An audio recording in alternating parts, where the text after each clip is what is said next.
Muchas gracias, amigos, por estar nuevamente con nosotros en un encuentro con la ciencia, un encuentro con los protagonistas, los actores de la ciencia, aquellos que investigan, aquellos que piensan permanentemente. Cabe señalar, amigos, que la ciencia es una actividad experimental que se comprueba en los hechos, no en los pensares. Nosotros, amantes de la verdad y de la investigación, el estudio permanente, cuando ocurrió el problema de Fukushima, que todo el mundo conoce, hicimos unas afirmaciones para calmar a la gente, porque hay en nuestro país personas que se dedican a crear alarma, temor en la tecnología nuclear. Ponían en duda la seguridad de nuestro reactor RP-10 de Warangal, dando a entender que estaba en peligro la población y que esto se estaba llevando a cabo irresponsablemente. Son personas que buscan la publicidad fácil, sin importarles la preocupación y el daño que pueden hacer al desarrollo nuclear del Perú. Como la verdad siempre se hace paso, tenemos una nota que ha salido el miércoles en Diario El Comercio, que señala básicamente lo siguiente. Visité, entre comillas, sus instalaciones, se refiere al RP-10, al reactor peruano, de producción de isótopos médicos, y fue muy interesante. Lo están haciendo con altos estándares de seguridad, declaró Glyn Davis, enviado de Estados Unidos ante la Agencia Internacional de Energía Atómica. Agregó que los procesos de seguridad en la central nuclear peruana son tan buenos como los de Singapur, Vietnam, Indonesia e incluso Estados Unidos. Perú es muy buen ciudadano nuclear, acotó el experto. Esto muestra, amigos, que nuestras hipótesis, nuestras afirmaciones son pensadas y que finalmente los expertos internacionales nos confirman este hecho y desdicen, pues, contradicen las afirmaciones alarmistas que algunas personas sin criterio científico andan afirmando.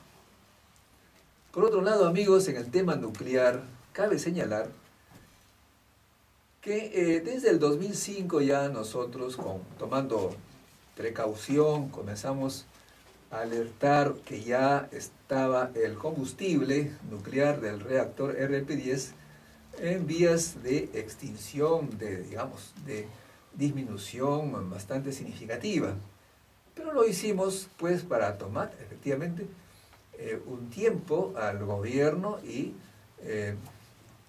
lo compre en el tiempo oportuno. Algunas voces, siempre las mismas, decían no se ha tomado en cuenta el problema del combustible, nos van a dejar sin combustible, etcétera, etcétera, mala gestión.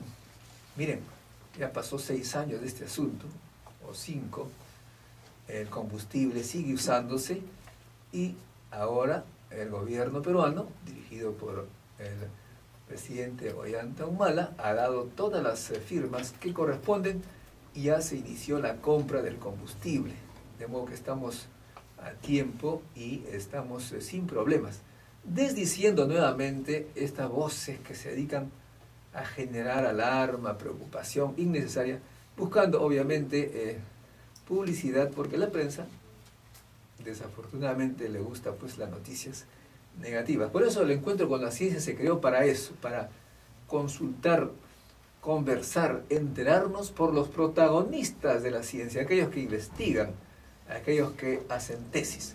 Por otro lado, las personas que andan hablando así de esta manera jamás han sustentado una tesis que se llame una tesis. O que si uno no hace una tesis nuclear, efectivamente estamos en problemas para las afirmaciones. En ese sentido, hoy tenemos el agrado de felicitar, y hemos invitado por ello, a 2 jóvenes tesistas que han hecho su tesis en el Perú, en el Instituto Peruano de Energía Nuclear, nos referimos a Rolando Ticona, que sustentó su tesis sobre el reactor nuclear para obtener el título de ingeniero físico en la Universidad Nacional de Ingeniería, y también de Carlos Romero, que lo hizo sobre el tema de fisión nuclear para obtener el título de licenciado en física. Vamos a brevemente, pero antes me gustaría también señalar que como nuestros amigos del extranjero nos escuchan, de la Universidad de Barcelona, de la Facultad de Ciencias de la Universidad de Barcelona, nos escribe Gisela Torres, quien va a sustentar el martes 25 de octubre su tesis Alfabetización Digital y Actitudes hacia las TICs. Bueno, suerte Gisela, espero que todo salga bien y nos contarás de los resultados. Bueno, conversamos entonces brevemente con nuestros amigos recientemente titulados. Comencemos por Carlos Romero. Carlos, ¿en qué consistió tu tesis? Pero de una forma sencilla, tú sabes que estamos escuchados por taxistas, por amas de casa. Brevemente. Sí, bueno, buenos días con todos. Un poco la investigación que he realizado, hemos estudiado un aspecto de la fisión nuclear. En sí, ¿qué es la fisión? Bueno, es cuando el núcleo, ¿no? El núcleo atómico se divide, parte en dos fragmentos. Estos fragmentos originan una emisión de neutrones, que son unas partículas que justamente tienen los átomos, ¿no? Y los neutrones y los fragmentos tienen una energía al desplazarse en el espacio. Lo interesante es que cuando uno detecta, ¿no? Las energías y detecta las partículas, construye unas hipótesis, se basa en ciertas asunciones para ver la distribución de las energías de estas partículas. Y con eso es que postula tesis, hipótesis sobre el comportamiento del núcleo en sí. En nuestra investigación lo que hemos hecho es validar una distribución de energías con el fin de ver qué tan cercano a la realidad es lo que se obtiene de la detección, ¿no? De la detección. Nuestro experimento lo que ha arrojado justamente es ciertos comportamientos propios del método experimental, en el cual nosotros hemos atribuido a problemas tal vez en los aparatos de medición, lo que podría ser, y aclarando algunas partes de la distribución justamente de los neutrones, ¿no? De este núcleo de fisión.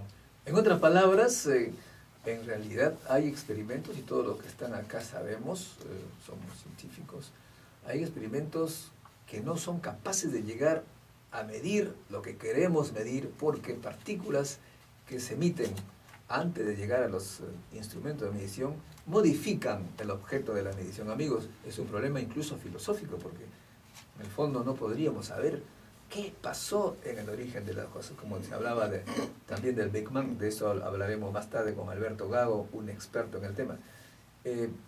Tenemos también a Braulio Ticona, quien sustentó una tesis sobre el reactor RP10, cómo se gestiona el combustible nuclear para que esto sea usado adecuadamente, en forma óptima, con menor gasto posible y con la mejor utilidad. Braulio, brevemente también, y acuérdate que no todos comprendemos las complejidades. ¿En qué consistió tu tesis? Bueno, ante todo, buenos días a la audiencia, a los presentes. Básicamente, mi tesis fue orientada a lo que es una aplicación de software, con el fin de poder optimizar la gestión de combustibles y determinar ciertos parámetros neutrónicos como reactividad, y también lo que es quemada de combustible, ¿no? O sea, cuánto se consume de uranio 235 en el elemento combustible nuclear. Entonces, este software, más allá también de optimizar, permite poder hacer de uso fácil a las personas como los operarios, ¿no? Que trabajan ahí en la sala de control, para que lo puedan utilizar y manipular simplemente con una pequeña capacitación, y que puedan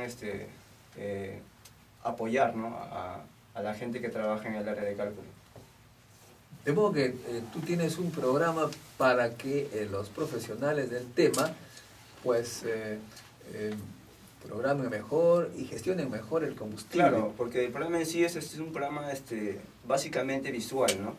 no es tan complicado, solo requiere inclusive la lectura del manual del programa que he hecho, y aparte de ello este programa está en mejora, ¿no? O sea, es una versión 1. Próximamente pienso lanzar la versión 2 con más funcionalidades. Los que escuchan pueden preguntar a estos tesistas recientemente graduados, bueno, ya no son tesistas, ya son licenciados, o ingeniero físico. Pueden enviarme un mensaje electrónico modesto, _montoya@yahoo.com para comunicarse con ellos. O también puede dar tu correo electrónico. ¿Cuál es tu correo electrónico? Bueno, mi correo es bgrande, TICONA, @uni.pe. Eso parece un programa, ya. ¿Y el tuyo, Carlos? Bueno, el mío es cromero@imarpe.gov.pe. Te has ido al mar, tú, ¿no? También. Huye del núcleo. Bueno, amigos, tenemos entonces que felicitar a estos dos jóvenes. Y sobre el tema de la tesis, es un problema. El gobierno está impulsando, y el Congreso también, que se realice tesis.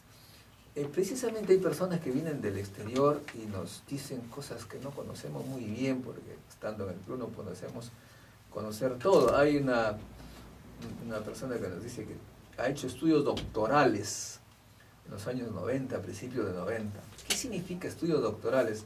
En la Universidad Autónoma de Barcelona.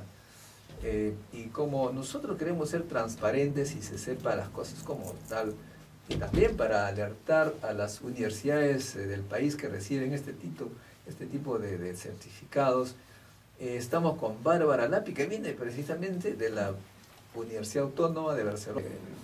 La equivalencia de aquellos que han hecho estudios doctorales antiguos, llamados estudios doctorales, y que no han hecho tesis de doctor, el título que es equivalente actualmente con la forma actual, y en el Perú también es lo mismo. ¿Cuál sería, Bárbara? Ese sería el título de magíster. De magíster, ¿no? Sí. Es